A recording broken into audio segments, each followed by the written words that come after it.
नमस्ते दोस्तों, आपका स्वागत है मेरे चैनल पर। आज की कहानी है एक ब्राह्मणी की जो अपनी निर्धनी जिंदगी में एक महत्वपूर्ण सबक सिखाती है। इस कहानी में हम देखेंगे कि कैसे एक अपरिचित ब्राह्मणी के चने, उसकी अद्भुत मित्रता और धर्म ने एक विशेष संदेश साझा किया। तो आइए इस कहानी के माध्यम से हम सीखें कि दोस्ती का मतलब क्या होता है और कैसे हमें अपने मित्रों के प्रति विश्वास और सहानुभूति दिखानी चाहिए। चलिए शुरू करते हैं। एक ब्राह्मणी थी जो बहुत निर्धन थी, भिक्षा मांगकर जीवन यापन करती थी। एक समय ऐसा आया कि 5 दिन तक उसे भिक्षा नहीं मिली। वह प्रतिदिन पानी पीकर भगवान का नाम लेकर सो जाती थी। 6वें दिन उसे भिक्षा में 2 मुट्ठी चना मिले। कुटिया पे पहुंचते पहुंचते रात हो गई। ब्राह्मणी ने सोचा, अब ये चने रात में नहीं खाऊंगी, प्रात काल वासुदेव को भोग लगाकर तब खाऊंगी। ये सोचकर ब्राह्मणी ने चनों को कपड़ेड में बांधकर रख दिया और वासुदेव का नाम जपते जपते सो गई। देखिए, समय का खेल कहते हैं, पुरुष बली नहीं होत है, समय होत बलवान। ब्राह्मणी के सोने के बाद कुछ चोर चोरी करने के लिए उसकी कुटिया में आ गए। इधर उधर बहुत ढूंढा, चोरों को वह छनों की बंधी पुटकी मिल गई। चोरों ने समझा इसमें सोने के सिक्के हैं। इतने में ब्राह्मणी जाग गई और शोर मचाने लगी। कहानी में आगे बढ़ने से पहले, अगर आप भी मेरी तरह महादेव के सच्चे भक्त हैं और अगर आप चाहते हैं कि महादेव की आप पर अपार कृपा हो, तो इस चैनल को सब्सक्राइब करें, वीडियो को लाइक कर दें और कमेंट में जय महादेव जरूर लिखें। गांव के सारे लोग चोरों को पकड़ने के लिए दौड़े। चोर वह पुटकी लेकर भागे। पकड़े जाने के डर से सारे चोर संदीपन मुनि के आश्रम में छिप गए। संदीपन मुनि का आश्रम गांव के निकट था, जहां भगवान श्री कृष्ण और सुदामा शिक्षा ग्रहण कर रहे थे। गुरु माता को लगा कि कोई आश्रम के अंदर आया है। गुरु माता देखने के लिए आगे बढ़ी तो चोर समझ गए कोई आ रहा है। चोर डर गए और आश्रम से भागे। भागते समय चोरों से वह पुटकी वहीं छूट गई और सारे चोर भाग गए। इधर भूख से व्याकुल ब्राह्मणी ने जब जाना कि उसकी चने की पुटकी चोर उठा ले गए, तो ब्राह्मणी ने श्राप दे दिया कि मुझ दीनहीन असहाय के जो भी चने खाएगा वह दरिद्र हो जाएगा।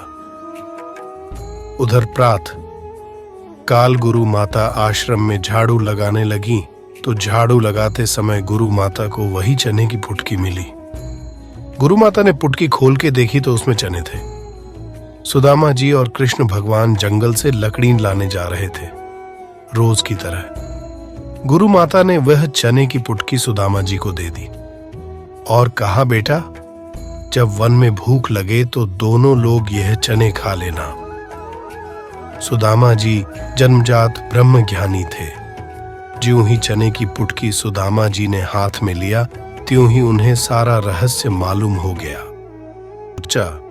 गुरु माता ने कहा है, यह चने दोनों लोग बराबर बांट के खाना, लेकिन ये चने अगर मैंने त्रिभुवनपति श्री कृष्ण को खिला दिए तो सारी सृष्टि दरिद्र हो जाएगी। नहीं नहीं, मैं ऐसा नहीं करूंगा। मेरे जीवित रहते मेरे प्रभु दरिद्र हो जाएं। मैं ऐसा कदापि नहीं करूंगा। मैं ये चने स्वयं खा जाऊंगा, लेकिन कृष्ण को नहीं खाने दूंगा। और सुदामा जी ने सारे चने खुद खा लिए। दरिद्रता का श्राप सुदामा जी ने स्वयं ले लिया चने खाकर, लेकिन अपने मित्र श्री कृष्ण को एक भी दाना चना नहीं दिया। ऐसे होते हैं मित्र। मित्रों, आपसे निवेदन है कि अगर मित्रता करें तो सुदामा जी जैसी करें और कभी भी अपने मित्रों को धोखा ना दें। दोस्तों, इस कहानी में हमने देखा कि भगवान की माया में समय का खेल कितना अद्भुत होता है। ब्राह्मणी की निर्धनी और साधना ने हमें यह सिखाया कि जीवन में निराशा के माध्यम से नहीं, बल्कि संवेदनशीलता और धर्म के माध्यम से हमें अपने कर्तव्यों का पालन करना चाहिए। यह कहानी हमें मित्रता की महत्ता और विश्वास को समझाती है। सुदामा जी की निष्कपट मित्रता और विश्वास ने हमें यह बताया कि असली दोस्ती के साथ हमेशा साथी का समर्थन करना चाहिए, चाहे जीवन में हर स्थिति हो। इस कहानी से हमें यह सीखने को मिलता है कि दरिद्रता का मानवीय और आत्मिक मूल्य होता है और उसका सम्मान करना हमारा धर्म है। इसलिए हमें धर्म, समर्थन और सेवा के माध्यम से अपने समाज में योगदान देना चाहिए। आखिरकार यह कहानी हमें ध्यान दिलाती है कि जीवन में सच्ची मित्रता और उपकार का महत्व है। हमें अपने मित्रों के प्रति सहानुभूति, समर्थन और विश्वास दिखाना चाहिए ताकि हम समृद्ध, समर्थ और समर्पित जीवन जी सके। आशा है आपको यह कहानी पसंद आई होगी, और अगर आप भी चाहते हैं कि आप पर भगवान की अपार कृपा हो तो इस चैनल को सब्सक्राइब कीजिए और लाइक, शेयर और कमेंट करना न भूलें, ताकि आपको मेरी आने वाली वीडियो की नोटिफिकेशन मिलती रहे। धन्यवाद।